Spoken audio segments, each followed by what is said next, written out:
Welcome to today's podcast. I brought on James Heppner. James, welcome. Hey, it's an honor to be here with you. Please give listeners a little background. Where do you live and what do you do? We see behind you, there's a map, and I live somewhere on that. I live in Canada, Vancouver, so British Columbia. So Canada is, for those that don't know, most know where the United States is. We are directly in north of the United States. Vancouver is on the west coast of that country, and I'm a strategist, and I help people get beyond limiting beliefs, and beliefs, of course, not just the ones that we think we have. It's beliefs, limiting beliefs that we live, the ones that we can't see, and typically those are the ones that trap us most deepest. So When we talk about limiting beliefs, because I love that, and I call it the BS, our belief systems. mm-hmm. Are you talking stuff in our subconscious? Absolutely. Okay, Our can we? behavior. Yeah, Please. sorry, go ahead. If we could just dive in, because that's something I talk about a lot, especially, our conscious mind, the 5%, our desires, our wishes. But if you don't understand the subconscious programming, what we grew up in, what we accepted as truth, even if it's not, that is running the show. So I'd love for you to explain from your perspective, limiting beliefs, what they are, how we can reprogram or overwrite them. Gosh, Heather, it's a great question. Thanks for asking. And it's beautiful. Let me just say, if I were to put it into my personal language, I would just like to suggest that each one of us, and this is psychology 101, each one of us actually only acts our solutions. We never act a problem. So the person who is about to create and commit a crime, whether it's murder, that's a solution for them. It's a solution to get closer to what they want, which is love. Now, they may need to find certainty and significance first. Okay, so when I think about, belief systems, to your point, the BS of our life, it seems quite shielded. They seem quite shielded from our awareness because, let's be honest, we're getting something from them.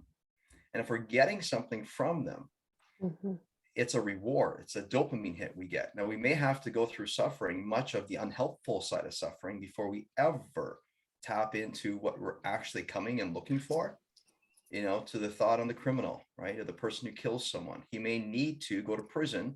Chances are he'll be on CNN News. And so he's going to feel pretty significant.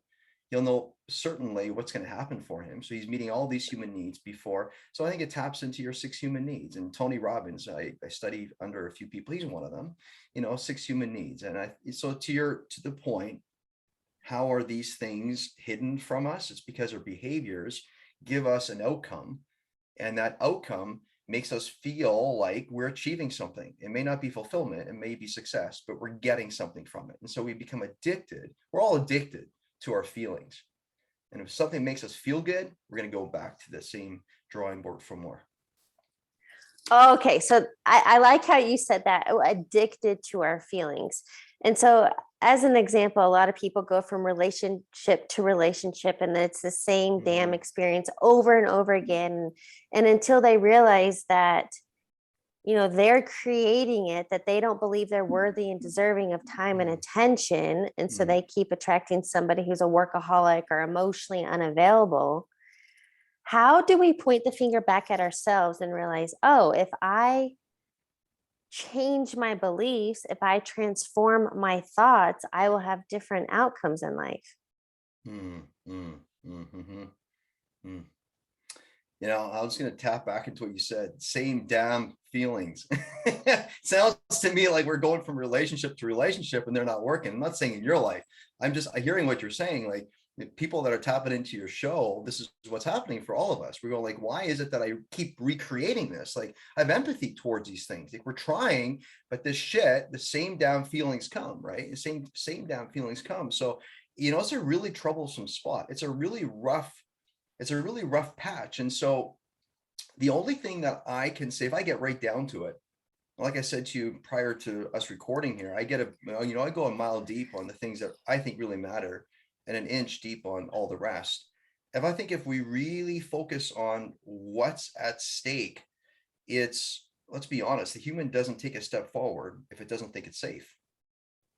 So the human needs to find safety. And how do we find new safety for the old dangerous? That's the point. How do we find new safety for the old dangerous?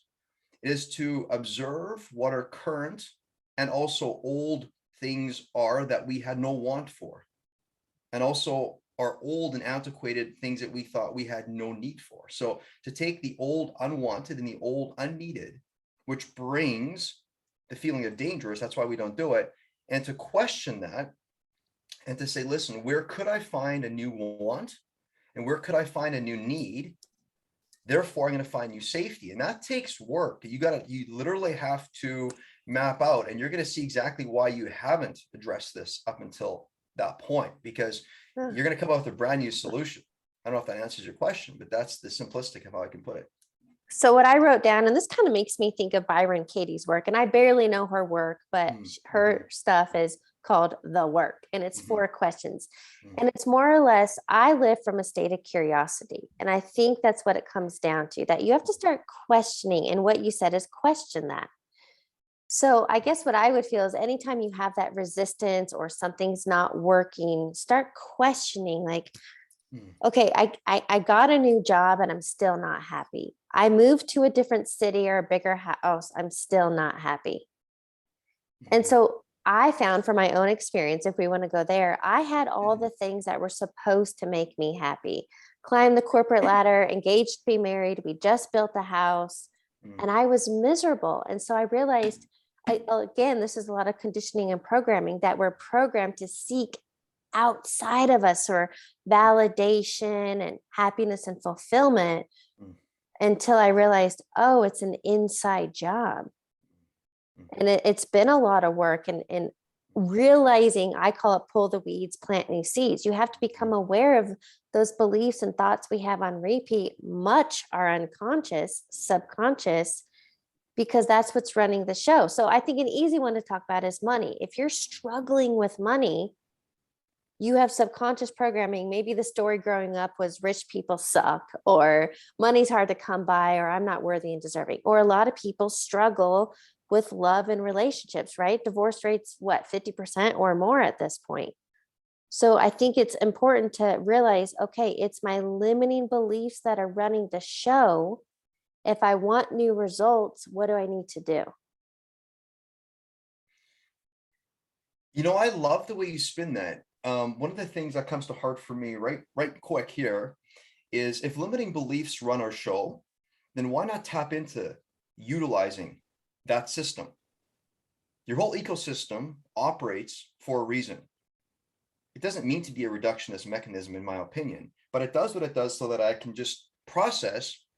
And honestly, we know that it lives by pattern to a large degree. So if we know this about the human being, then instead of fighting it, all that I know about nature is nature invites us to harmonize around it, not the other way around. You try living differently, you're screwed. You're screwed. So when you begin to realize that permission to exist fully is something you have to grant yourself, what ends up happening is you begin to see the good news of why you just created what you did. And if it's a mess, it's a mess. You got to see the solution to be grateful for it. You got to be like, grateful because it brought me to this. It let me feel this. So you got to, in my opinion, you first have to see it for why you did it. Because if you don't see it for why you did it, you're never going to choose to take courageous action again. So you got to first align with, oh, I did it for this reason. Oh, that's super cute. Or, well, do I want to do that again? And maybe your answer is no. Yeah. And if you say no, just remember you acted that when you did back then, because that was a solution to get you to where you wanted. Of course, you're going to think it's normal to think you do different now. That's evolution. That's progress. But can you imagine living from a place? I think society, so many people do this now. We're constantly living in the state of shame and blame, because literally everything we've done, we look back upon and we're like, no, that wasn't me. That wasn't me. And it's like, the truth is, it wasn't like who you are now, because your cells are living, and like, there's new cells being birthed and new cells dying all the time. So you take a picture of me like 2 seconds after this video, I'm already different than I was before. So yeah, no, you aren't the same. So why don't you just let be and be like, well, Instead of being, I am who I am now in spite of all that crap. And I got through that. I conquered that shit.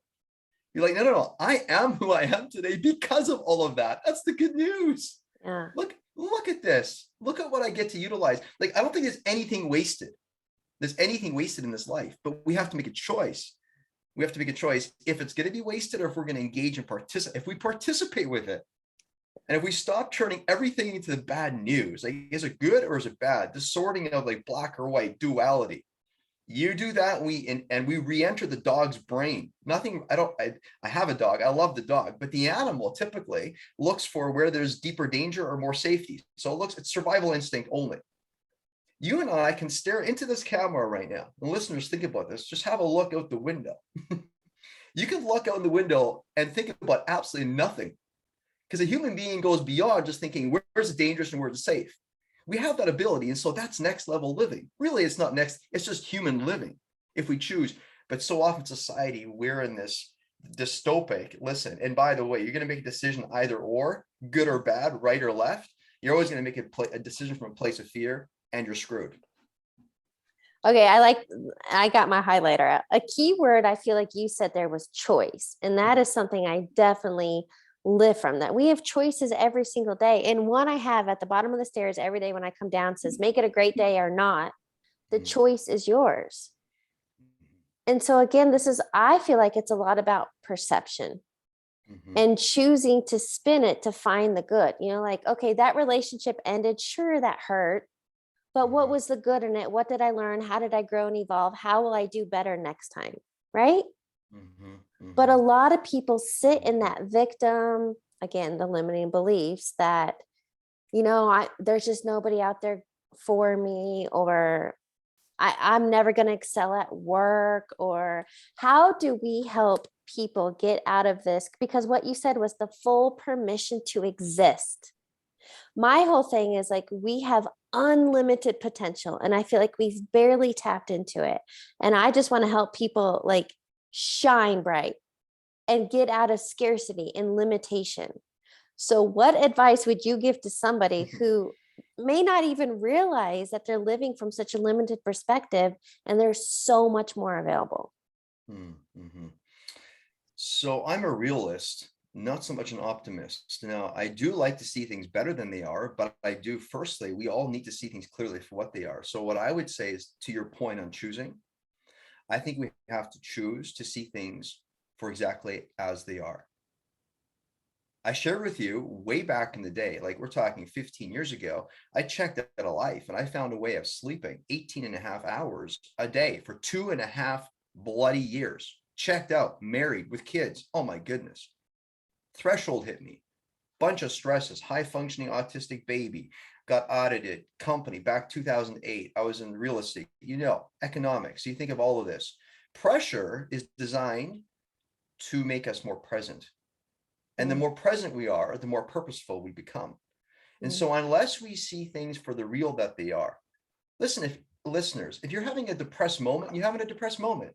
Yeah. If you're feeling like a victim for the moment, you're feeling like a victim for the moment. But everything that you feel is just an invitation to be an arrow to set you up for taking the next proper action. Not the right, wrong, or right action. It's just another proper action. So I think we must choose to see things for what they are, the reality, instead of choosing to go to some place and fantasizing, getting away from. That's what created that story that landed me in that dystopic mess.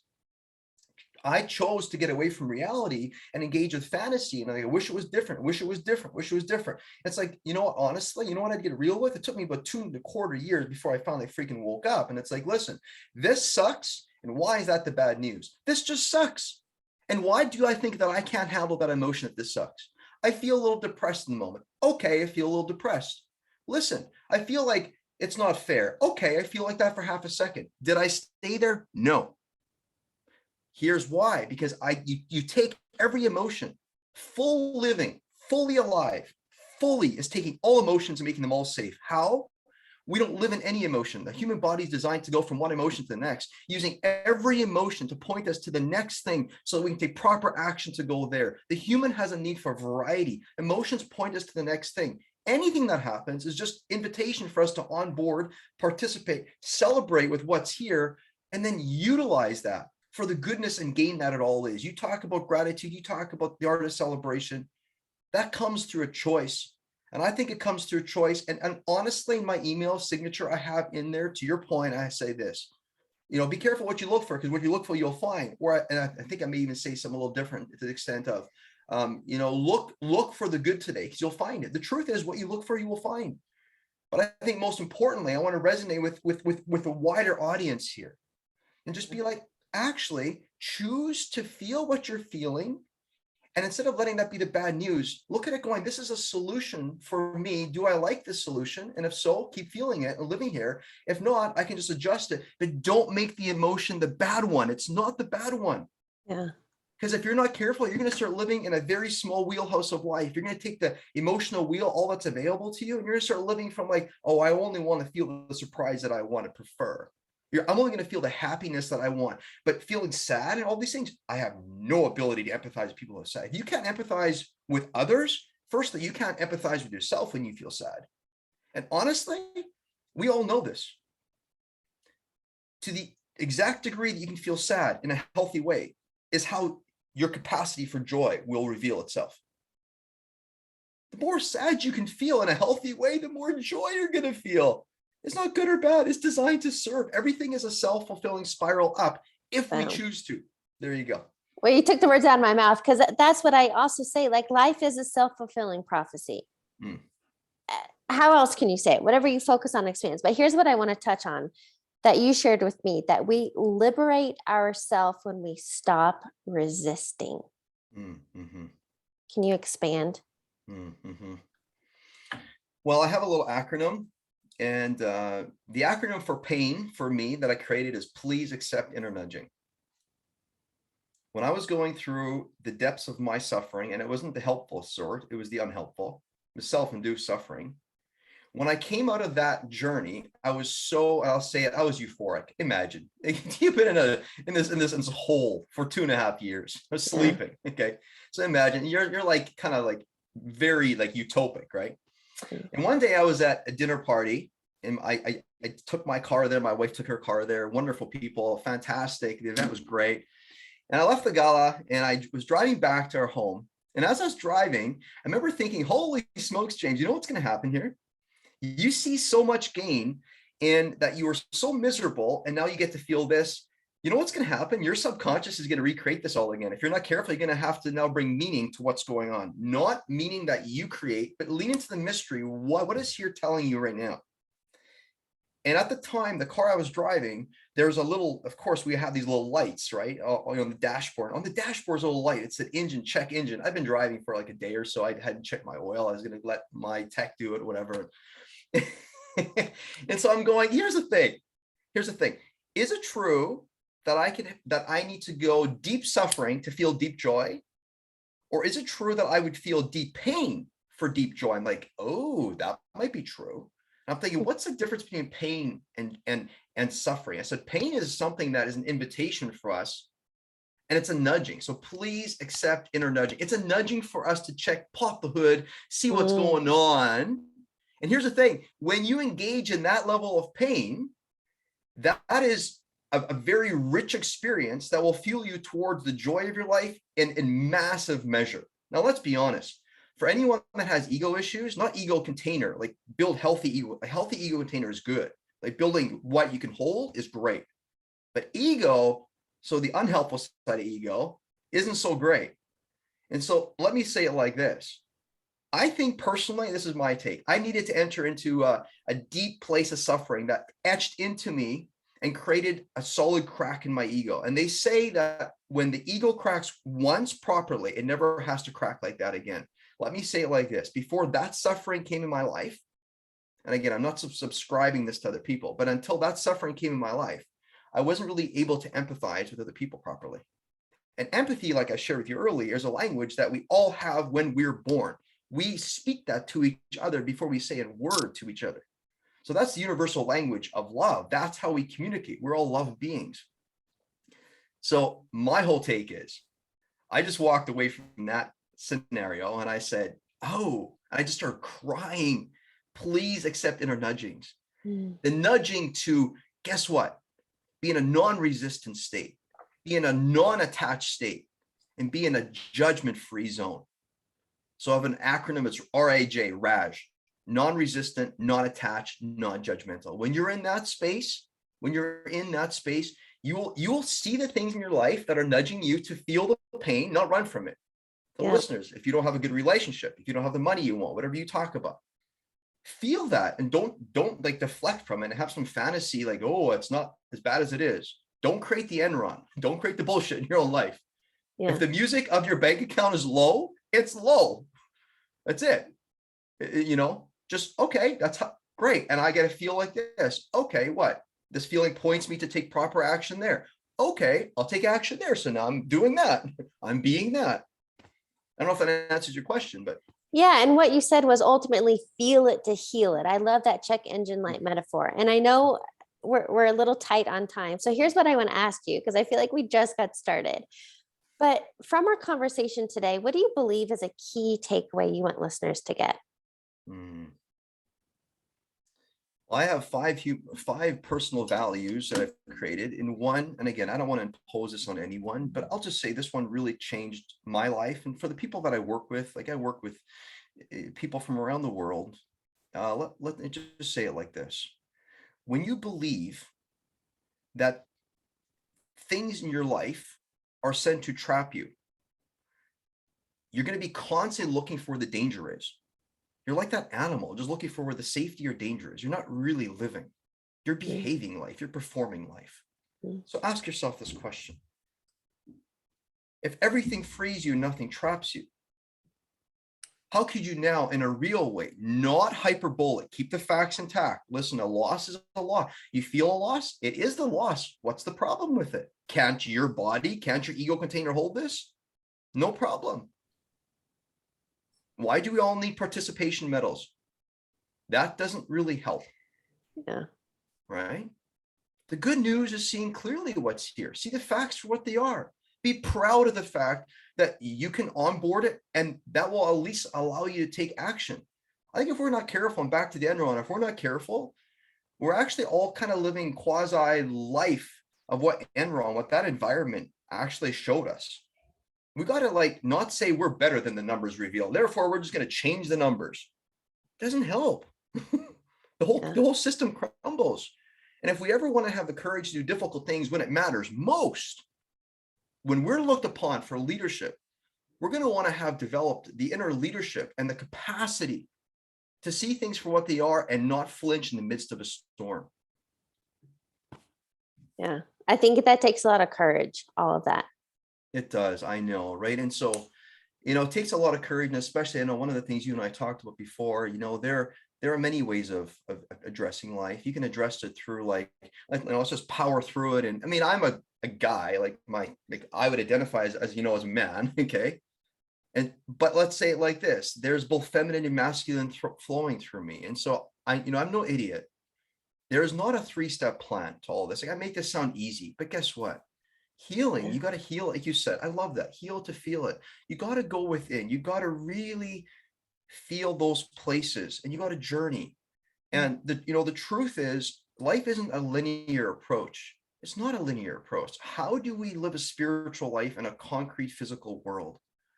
Physical world says just do this and put your boot there and you'll get that. It's not. I mean, if you want success, sure, but that's empty. Yeah. You want fulfillment. If you got all the money in the world for example, I had a gentleman the other day, he says, listen, I was dirt poor. He's a plumber. He came to our house. I was dirt poor. Now I got all the money in the world to go to see as many movies as I want, he says. Go to the movie theater. And so just to relate to that, imagine going to the movie theater. Now you have a driver who drives you there in a nice car, but you're, effing miserable. Tell me something. If you're miserable, what does that mean that you have the ability to see a movie? It means nothing to you. So you have to develop that inner world. And that's more of the matriarchy. Honestly, most men have such a relationship with the externals of life.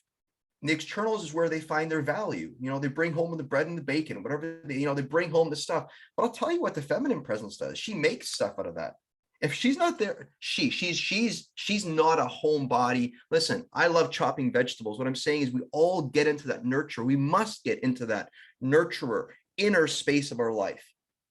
We want to manifest externals. I get it. But that all comes if we work in here. Yeah. And we align in here, right? So yeah. All right. 3 quick questions to ask you before we wrap up the interview. okay. What is a quote or motto that you live by? Well, that's a really nice one. A quote or motto I live by. Well, I got one right over here, by the way. It's from Jeff Goldblum. I'm just going to read it. I love this one. Often, Jeff Goldblum says, I'll go into a store, I'll have a look around, and then I'll proclaim, everything in the store validates the decisions that I've already made. And then, he says, I'll leave. And so I love that for many reasons, not just buying stuff, but it's like, actually, if I've already made a decision to live a good life, I don't need some religious figure to tell me that I'm a really bad person so that I can put money in the offering bucket. I don't need this, anyway, I mean, it goes across the board. What is a book you're currently reading or highly recommend?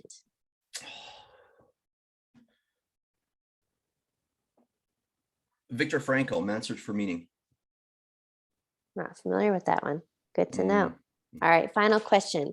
What advice would you give your younger self? Relax. It's all going to be okay. Laugh a little more.